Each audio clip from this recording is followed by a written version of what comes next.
అందరికీ నమస్కారం అండి. ఈరోజు మనము వృశ్చిక రాశి వారి యొక్క జాతక ఫలితాలను తెలుసుకోబోతున్నాము. వృశ్చిక రాశి వారికి ఆగస్టు 27 అనగా గురువారం నాడు వీరి యొక్క జాతక ఫలితాలను తెలుసుకోబోతున్నాం. అయితే వృశ్చిక రాశి వారు ఎవరైతే ఇప్పుడే కొత్తగా మన ఛానల్ చూస్తున్నారో దయచేసి ఛానల్ సబ్స్క్రైబ్ చేసుకొని వీడియోకి లైక్ చేసి సపోర్ట్ చేయడం మాత్రం మర్చిపోకండి. మరి వీడియోని ఎక్కడ కూడా స్క్రిప్ట్ చేయకుండా చివరి చూసినట్లయితేనే మీకైతే పూర్తిగా అర్థమవుతుంది. రేపటి రోజున మీ యొక్క రాశి ఫలితాల ప్రకారం మీకు ఏ విధంగా ఉండబోతుందో తప్పకుండా తెలుసుకుందాము. మరి అంతకన్నా ముందుగా ప్రతి ఒక్కరికి కూడా ఏదో సమస్య ఉంటుందండి. సమస్యలు అంటే ఉండరు కదా. మరి ఆ సమస్యల పరిష్కారం కోసం ఎక్కడెక్కడికో వెళ్ళి జ్యోతిష్యం చెప్పించుకొని నిరాశ చెంది ఉంటే ఒకసారి మన గురుగారిని కాంటాక్ట్ అవ్వండి. శ్రీ వారాహిదేవి జ్యోతిష్యాలయం అండి. మన గురుగారు అఘోర తాంత్రిక విత్తో స్త్రీ పురుష వశీకరణ చేస్తారు. ప్రత్యేకమైన పూజలు చేసి భార్యాభర్తల సమస్యలు, మానసిక సమస్యలు, ప్రేమ పెళ్లి సమస్యలు, విద్య, ఉద్యోగం, వ్యాపారం ఎటువంటి సమస్యలకైనా 100% పరిష్కారం చూపిస్తారండి. మన గురువు వచ్చే శివశక్తిరాజు గారు. మీరు సందర్శన ఫోన్ నెంబర్ 8897459812. చాలా నమ్మకమైన గురుగారు. సమస్య మీది పరిష్కారం మాత్రం ఖచ్చితంగా మన గురుగారి దగ్గర అయితే కలదండి. ఒక్కసారి నమ్మకంతో ప్రయత్నించండి. ఇక ఇప్పుడు వృశ్చిక రాశి ఒక నక్షత్రాలు విశాఖ 4వ పాదము, అనురాధ 1-3-4 పాదాలు, జ్యేష్ఠ 1-3-4 పాదాలు ఈ యొక్క వృశ్చిక రాశి ప్రజలకు వస్తారు. వృశ్చిక రాశికి అధిపతి కుజుడు. ఇక గ్రహబల ప్రకారము కుజుడు ధైర్యము, పట్టుదల, కార్యసాధనకు బలమిస్తాడు. ఇక గురుడు అదృష్టము, ఆర్థిక విషయాల్లో సహకారం లభిస్తుంది. బుధుడు ఉద్యోగ వ్యాపార చర్చల్లో తెలివిగా వ్యవహరించే శక్తి ఏర్పడుతుంది. ఇక శుక్రుడు కుటుంబం, ప్రేమ సంబంధాలు సానుకూలత ఏర్పడుతుంది. చంద్రుడు భావోద్వేగాలను సమతుల్యం చేసుకునే అవకాశం కలదు. శని ఆలస్యమైన పనులు క్రమంగా ముందుకు కదులుతాయి. ఇక జాగ్రత్తల పరంగా రేపు రోజున మీ మనసులో ఉన్న కోపాన్ని మాటల్లో వెంటనే బయటపెట్టకండి. ముఖ్యమైన విషయాలు నిశ్శబ్దంగా ఆలోచించి స్పందించడం మీకు మేలు చేస్తుంది. పరిహార పరంగా గురువారం దత్తాత్రేయ స్వామిని భక్తితో ఆరాధించండి. ఓం దత్తాత్రేయ నమః అని మంత్రజపం చేయండి. పసుపు పూలు సమర్పించి ప్రార్థించండి. దత్తాత్రేయ స్వామికి ఆరాధన రేపటి వృశ్చిక రాశి వారికి చాలా అనుకూలంగా ఉంటుందండి. అడ్డంకులు తొలగి ధైర్యంగా ముందుకు సాగేందుకు ప్రార్థించండి. రేపటి వృశ్చిక రాశి వారికి విద్య, ఉద్యోగ, వ్యాపార, రాజకీయ రంగాలు కూడా చాలా అనుకూలమైన రోజండి. కానీ మీ మనసులో ఉన్న కోపాన్ని మాత్రం రేపటి రోజున బయట పెట్టకండి. రేపటి రోజున మీ జాతకం ప్రకారం అనేక రకాల అసలు రేపటి రోజు మీకు ఏం జరగబోతుందని తెలుసుకుంటే కనుక నిజంగా చాలా ఆశ్చర్యపోతారు. ఆశ్చర్యంతో పాటు చాలా ఆనందిస్తారు. మరి ఇంతకీ రేపటి రోజు మీ జాతక ఫలితాలు ఏ విధంగా ఉండబోతుందో తెలుసుకుందాం. ఈ రాశి వారిలో ఉండేటువంటి మంచి గుణాలు చాలా ఎక్కువగానే ఉన్నాయండి. ఎందుకంటే వీరికి ఎంతో కోపం ఉంటుంది వాస్తవంగా. కానీ ఆ కోపానికి తగినటువంటి బాధ, ప్రేమ ఇవన్నీ కూడా ఉంటాయన్నమాట. కోపంలో బడబడా తిట్టేస్తారు. తర్వాత బాగా బాధపడతారు. అయ్యో ఇలా ఎందుకు తిట్టాడా అని చెప్పి అనుకుంటారు. తొందరపడి ఏ నిర్ణయాలు కూడా తీసుకోరండి. ఒక్కసారి కనుక నిర్ణయాన్ని తీసుకున్నారంటే కనుక ఆ నిర్ణయాన్ని జవదాటరనమాట. బాగా ఆలోచించే నిర్ణయం తీసుకుంటారు. ఇక వీరికి తెలివితేటలు, ధైర్యం చాలా ఎక్కువగానే ఉంటాయి. ఎంత పెద్ద సమస్య వచ్చినా ధైర్యంగా ఎదుర్కొంటారు. బయటకు ఏమో చూసేందుకు తగ్గుతూ ఉంటారు. కానీ లోపల మాత్రం ఎన్నో కష్టాలు బాధలు పడుతూ ఉంటారు. అయితే చిన్నప్పటి నుండి కూడా బాగా కష్టపడి పెరిగారండి. ఇక ఈ రాశిలో ఎన్నో అవమానాలు పడ్డారు. నాన్న కూడా వాళ్ళ వీరిని మోసం చేశారు. అయినా కూడా వీరికి మంచి జీవితం అనేది భగవంతుడు ప్రసాదించబోతున్నాడు. జీవితంలో ఏదైనా సాయం చేయాలని చెప్పి అనుకుంటారు. దానికోసం ఎంతో కష్టపడతారు. అయితే ఈ రాశి వారికి రేపటి రోజున అదృష్టం వరించబోతుందని చెప్పుకోవాలి. ఎందుకంటే రేపటి రోజు మీరు ఏ పని చేసినా కూడా మంచి లాభాలు, అలాగే అనుకూలమైనటువంటి రోజుగా చెప్పుకోవాలి.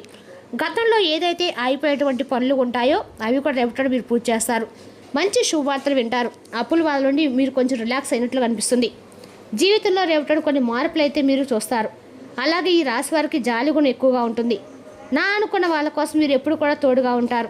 ప్రతి ఒక్కరు కూడా సాయం చేస్తారు. ఇక వీరి ముఖంలో గొప్ప తేజస్సు ఉంటుంది. వీరు మాట్లాడితే ఆ మాటలకు ఎదుటి వ్యక్తులు పడిపోతారు. వీరి మనసు కూడా చాలా ప్రశాంతంగా నిర్మలంగా ఉంటుంది. అబద్ధాలు అస్సలు ఆడరు. అలాగే వీరిని ఎవరు కూడా మోసం చేయరు. కుటుంబ బరువు బాధలు కూడా చాలా ఎక్కువగానే ఉంటాయి. దానికోసం ఎంతో కష్టపడుతూ ఉంటారు. కుటుంబం కోసం ఎప్పుడు కూడా కుటుంబమే ప్రధానం అని చెప్పేసి అనుకుంటూ ఉంటారు. అయితే ఒక దైవానుగ్రహం అనేది వీరికి ఎక్కువ ఉందని చెప్పాలండి. అంటే ఎందుకంటే వీళ్ళు చేసేటువంటి మంచి పనులు అలా ఉంటాయి. సమాజంలో ఏదైనా కానీ పనికి వచ్చేటువంటి పనిని ఎక్కువగా చేయడానికి ఇష్టపడతారు. మనకే కాదు నలుగురు కూడా ఉపయోగపడే విధంగా మన పనులు ఉండాలి, అలాగే మన ఆలోచనలు ఉండాలనేటువంటి మంచి దృక్పథంతో ఉంటారు. అలాగే కష్టాల నుండి విముక్తి కూడా రాబోయేటువంటి రోజుల్లో వీరికి లభించబోతున్నాయి. ఊహించిన ధనలాభాలు కలుగుతాయి. కుటుంబంలో ఉన్నటువంటి సమస్యలు కూడా తొలగిపోతాయి. ఆర్థిక పరంగా కూడా బాగా కలిసి వస్తుంది. అయితే దైవానుగ్రహం మీకు రేపటి రోజు పుష్కలంగా ఉండటం వల్ల ఏంటంటే ఇంట్లో కూడా ఎటువంటి లేదు అనేటువంటి కొరవ అనేది లేకుండా చక్కగా ఉన్న దాంట్లో సంతృప్తిగా ఉంటారు. చాలా కష్టజీవులు. మీరు అనుకున్న దానికోసం ఎంతైనా కష్టపడతారు, ఎంతైనా పోరాడతారు. పట్టుదల కూడా ఎక్కువగానే ఉంటుంది. ఏ పని చేసినా కూడా పట్టుదలతో పూర్తి చేస్తారు. ఏదైనా ఒకటి అనుకున్నారంటే దాన్ని సాధించాల్సిన నిద్రపోయినటువంటి మనస్తత్వం వీరికి సొంతం అని చెప్పాలి. అయితే వీరి కష్టాన్ని అనేటువంటి ప్రతిఫలం అనేది రేపటి రోజున వీరికి లభించడం లేదండి. అదృష్టం అనేది వీరికి ఆవిడతో దూరంలోనే ఆగిపోతుంది. కాబట్టి అనుకున్నటువంటి పనులు సజావుగా సాక చాలా ఇబ్బందులు ఎదుర్కొంటున్నారు. అయితే రేపటి పూర్తిగా విభిన్నమైనటువంటి రోజు అండి. రేపటి మీరు చూసుకోవచ్చు. ఎందుకంటే మీరు చేసే ప్రతి పనిలో కూడా మంచి లాభాలు మీకు వస్తాయి. ఆదాయం ఎక్కువగా మీకు పెరగడం చూస్తారు. అలాగే ఇప్పటి వరకు ఎన్నో కష్టాలు బాధలు మీరు అనుభవించి ఉంటే కనుక ఏ పని చేసినా కూడా ఎన్నో ఇబ్బందులు ఎదుర్కొని ఉంటే కనుక రాబోయేటువంటి రోజుల్లో ఇబ్బందులన్నీ కూడా పూర్తిగా తొలగిపోతాయి. అలాగే కాలం అనేది కలిసి వస్తుంది అంటారు కదా, అలా మీకు కాలం అనేది కలిసి వస్తుంది. ఇక ఇప్పటి వరకు కూడా మీరు పడినటువంటి కష్టాలు తీరిపోతాయి. మంచి శుభవార్తలు వింటారు. జీవితంలో ఎన్నో మార్పులు రావడం చూస్తారు. విద్యార్థులకి కూడా మీరు అనుకున్న కళ నెరవేరడం చూస్తారు. మంచి పేరు ప్రతిష్టలు మీకు తల్లిదండ్రులకు మీకు మీ సంతానం ఎంత మంచి పేరు ప్రతిష్టలు తీసుకొచ్చినా అని చెప్పి అనుకునేలాగా మీ బిహేవియర్ ఉంటుందన్నమాట. అలాగే ఇక రేపు వ్యాపారస్తులు కూడా మంచి లాభాలు వస్తాయి. ఎలాంటి ఇబ్బందులు ఉండవండి. ఉద్యోగస్తులు కూడా మంచి భవిష్యత్తు ఉంటుంది. జీతాలు పెరుగుతాయి. ఇక ఈ రాశి వారికి దైవానుకూలంగా ఎక్కువగా కనిపిస్తుంది. కాబట్టి పరమేశ్వర అనుగ్రహం వీరికి బాగా ఎక్కువగా ఉంది.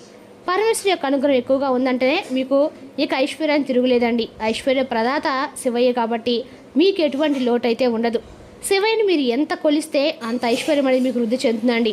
ప్రతి ఒక్కరు కూడా అంటే అన్ని రాసుల వారు కూడా శివయ్యని కొనడం ద్వారా నిజంగా శివయ్య యొక్క అనుగ్రహం ఉంటే దేనికి కొరవ అనేది ఉండదండి. ప్రతినిత్యం కూడా మీరు శివయ్యని స్మరించుకుంటుండండి. ఇక మీరు ఊసిన ధనలాభ కావడానికి మీకు ఆస్కారం ఎక్కువగా ఉంటుంది. ఎన్నో శుభవార్తలు వింటారు. ఏ పని చేసిన ఇలాంటి ఆటంకాలు మీకు కనిపించవు.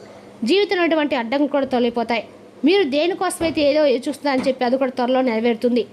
ఇంట్లో డబ్బుకు కూడా ఎటువంటి లోటు ఉండదు. ముఖ్యంగా ఈ రాశి వారు కొంతమంది మనుషులకి కొంచెం దూరంగా అయితే ఉండండి. ఎందుకంటే వారు ఎవరో ఒకటి మీకు బాగా తెలుసు. మీ సీక్రెట్ విషయం కూడా బయటకు వారికి అస్సలు చెప్పుకోకండి. ఎందుకంటే చెప్పుకోవడం వల్ల మీరు కొంచెం చెరుచుపోతారు. అంతేకాకుండా మీకు సంబంధించిన విషయాలు మీరు మొహమాటానికి పోయి ఇదిగోండి మేము ఇలా చేస్తున్నాం మీరు కూడా ఇలా చేయండి అని చెప్పి ఎవరికి చెప్పడం ఏంటంటే మీ పనికి వారు అడ్డు తగులుతారు. అలా అడ్డు తగిలితే కాకుండా మీరు ఎంత చేసినా కూడా వారి యొక్క వాదించి మీకు సంబంధం లేమిటి, అసలు మీకు మాకు ఏం చేసినటువంటి పనికి మేము చేసినటువంటి పనికి తేడా లేదా అని చెప్పి మిమ్మల్ని వాదిస్తారు. కాబట్టి మీరు ఎంత లిమిట్స్లో ఉంటే అంతవరకు ఉంటే మంచిది. కొంతమంది వ్యక్తులు పూర్తిగా నమ్మి మోసపోయి అయ్యో ఇలా చేయకపోతే బాగుండేది, అసలు వీరికా మేము సహాయం చేసింది అనే మనస్తత్వాన్ని మీరు వారు పరిచయం చేస్తారన్నమాట. అటువంటి బిహేవియర్ ఉన్న వాళ్ళకి కొంచెం దూరంగా ఉండండి. మీపై మీరు ఆధారపడి ఉంటున్నారు కాబట్టి వారికి మీ సొంత విషయాలు కానీ లేదంటే మీరు చేసినటువంటి పనుల పట్ల వారిని ఎక్కువ మక్కువ చూపించే విధంగా మీ మాటలతో అన్ని విధాలుగా వాళ్ళకి సహాయం చేయడం కానీ మంచిదైతే కాదండి. కాకపోతే ఏంటంటే ఆ సహాయం అనేది కూడా మీకు లిమిట్ అనేది ఉంటుంది. పూర్తిగా మీకు సంబంధించిన వ్యవహారాన్ని కూడా వారికి చెప్పగించిన తర్వాత మీరు ఏం చేయాలండి? మీకు ఏదీ లేదు కదా, అప్పుడు ఏం చేస్తారు? మీ పనిలో మీరు కొంచెం లాభాలు కానీ లేదంటే పనిలో కొంచెం కొంచెం వచ్చిన లాభాన్ని తగ్గుముఖం పడడం చూస్తారు. దానివల్ల మీ మనసు ఎంత కొంచెం ఒత్తిడి వేయడం కాకుండా మనసు కూడా గాయం అవుతుంది. కాబట్టి ఈ విషయం జాగ్రత్తగా ఉండండి. డబ్బు విషయంలో కూడా ఆచితూసి వ్యవహరించండి. అదేవిధంగా రేపటి ఈ రాశి వారికి అందరూ కూడా అనుకూలమైనదని చెప్పుకోవాలండి. ఈ రాశి వారి రేపటిన కొంచెం కొంతమంది వ్యక్తులకైతే అనవసరంగా నమ్మి మోసపోయి అందరూ కూడా మనవారని చెప్పేసి ఎవరు కూడా నమ్మకండి. కాలం అనేది మీకు అనుకూలంగా మారబోతుంది. ఇప్పటి నుండి మీకు అన్ని మంచి వస్తాయండి. అనారోగ్య సమస్యలు కూడా తొలగిపోతాయి. మీరు అక్కడ అదృష్టం అనేది కలిసి వస్తుందండి. అదేవిధంగా రేపటి రోజున ఈ రాశి వారికి అన్ని రకాల కూడా అనుకూలమైనని చెప్పుకోవచ్చు. అందులో ఎన్ని ఆటంకాలు జరగడం అవకాశం అయితే ఉంటుంది. కాబట్టి జాగ్రత్తగా ఉండండి. మీకు ఎలాంటి సమస్య వచ్చినా కూడా అస్సలు బాధపడకండి. ఎందుకంటే పరమేశ్వరుడు మీకు ఎప్పుడు కూడా తోడుగా ఉంటాడు కాబట్టి మిమ్మల్ని ముందుకు ఆయన నడిపిస్తూ ఉంటాడు. కాబట్టి ఈ విషయాన్ని ఎప్పుడు గుర్తు చేసుకుని ఉండండి. ఇక అలాగే ప్రేమికులు కూడా రేపటి పండుగ అనుకూలమైన రోజని చెప్పుకోవాలి. ఈ రాశి వారి రేపటి పండుగ కూడా అనుకూలమైన రోజే. కానీ మీరు ఏమైనా పని చేసేటప్పుడు ఆచితూచి వ్యవహరించడం మాత్రము రేపటి రోజు చెప్పదగిన సూచనలు చెప్పుకోవాలి. అదేవిధంగా ఈ రాశి వారి రేపటి రోజున మీ యొక్క విధేయత గల మనసు, ధైర్యం నిండిన శ్రీమతికి మీకు సంతోషం కలిగించగలదు. ఇంకా ఈ రేపటి రోజు ఈ రాష్ట్రంలో నిరుద్యోగులకి ఉద్యోగాలు లభిస్తాయి. వారి యొక్క ఆర్థిక స్థితి కొంటుపడుతుంది. మీ కుటుంబ సభ్యులకు మీ సమస్యలు తెలియజేయటం వల్ల మీరు కాస్త తేలిక పొందుతారు. కానీ మీ ముఖ్యమైన విషయాలు చెప్పడానికి అంగీకరించదండి. ఇది మంచి పద్ధతి అయితే కాదు. ఇది మీ సమస్యలను మరింత పెంచుతుంది. రేపటి రోజున చాలా రోజులుగా మీ మనసులో దాచుకున్న ఒక సమస్యకు పరిష్కారం కనిపిస్తుంది. మీరు ఓపికగా ఎదురుచూసిన విషయము కదలికలోకి వస్తుంది. ఆర్థికంగా ఊరడితో పాటు మీకు నమ్మకమైన వ్యక్తుల నుంచి సహాయం అవుతుంది. పరిస్థితులు ఎంత క్లిష్టంగా ఉన్నా వెనక్కి తగ్గకుండా సరైన సమయం కోసం వేచి చూసి అడుగు వేస్తే రేపటి మీకు అనుకూలమైన మలుపు తీసుకొస్తుందండి. మరి తెలుసుకున్న రుచిక రాశి యొక్క జాతక ఫలితాలు తిరిగి రేపు మరో వీడితో మళ్ళీ కలుసుకుందాం. Thank you for watching.